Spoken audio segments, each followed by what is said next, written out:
অনেকে মন খারাপ করবে, কিন্তু মন খারাপ করলেও এই কথাগুলো হজম করতে হবে। আওয়াল কমিশনের যে নিবন্ধন কেন্দ্রিক কার্যক্রম, সেটা কতটুকু যৌক্তিক ছিল? প্রশ্ন করি খোলা মনে আপনাদের।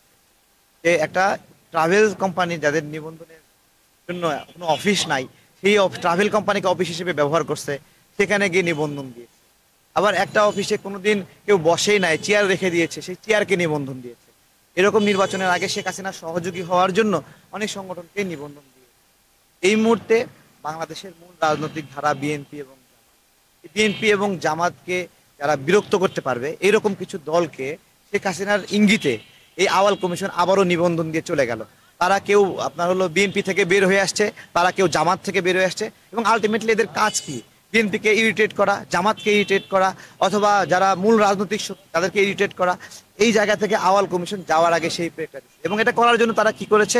22 অক্টোবর 2030 একটা সংগঠন কোনো আবেদনই করে নাই, তাদের একজনকে সভাপতি দেখালো।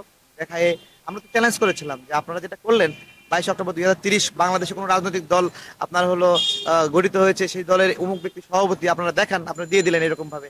এরকম অনেক অনৈতিক কাজ করেছে।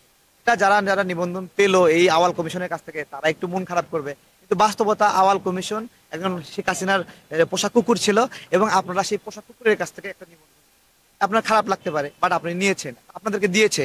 মানে যে লোক শেখ হাসিনাকে সুবিধা দিয়েছে, সেই লোক আপনাকেও সুবিধা দিল, একই ব্যক্তি। তো সেই জায়গা থেকে আমরা যারা এখানে নির্বাচনের তো সুযোগ আসবেই, তখন তো নিবন্ধনের জন্য সবাইকে ডাকবেই। তাহলে কি কারণে এরকম ভাবে আওয়ালের কাছ থেকে নিবন্ধনটা নিয়ে নিয়ে নিল?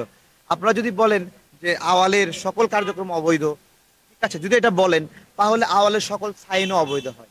সেই সূত্রে আওয়ালের সাইনগুলো যখন অবৈধ হয়ে যাবে, আপনারা বলেন সে নির্বাচন কেন্দ্রিক যে স্বাক্ষরগুলো করেছে, প্রত্যয়ন করেছে, সেটা নির্বাচিত করেছে, এগুলো কি বৈধ?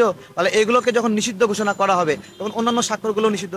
যারা তড়িঘড়ি করে আওয়াল সাহেবকে টাকা দিয়ে সম্পর্ক ডেভেলপ করে তারা নিবন্ধন নিলেন, তারাও কিন্তু একটা বিপদে পড়বেন। যখন আওয়ালের সব কাজ অবৈধ হবে, আপনারা বিপদে পড়বেন। এটা একটা বিষয়।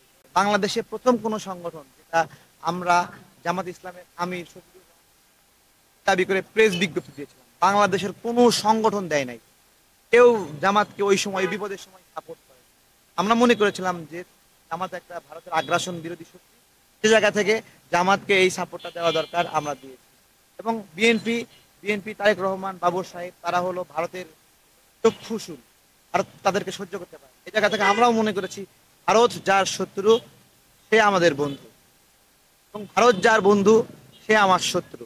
এই নীতিটাকে আমরা আমাদের রাজনৈতিক মতাদর্শ, অনেক নীতি থাকতে পারে, কিন্তু আমরা ভারতের আগ্রাসন বিরোধী লড়াইটাকে মৌলিক হিসেবে নিয়েছি। কারণ এর সাথে অর্থনীতি আছে, সাংস্কৃতিক আছে, সমাজনীতি আছে, যেগুলো ভারতের দ্বারা প্রভাবিত হয়। আমরা এখান থেকে মুক্ত হতে পারলে ন্যাচারালি বাংলাদেশের রাজনৈতিক প্রক্রিয়া, সামাজিক প্রক্রিয়া, অর্থনৈতিক প্রক্রিয়া, আগে আগ্রাসন থেকে দেশকে বাঁচাতে হবে। ওই ওই অঙ্গীকার নিয়ে আমরা কাজ করার চেষ্টা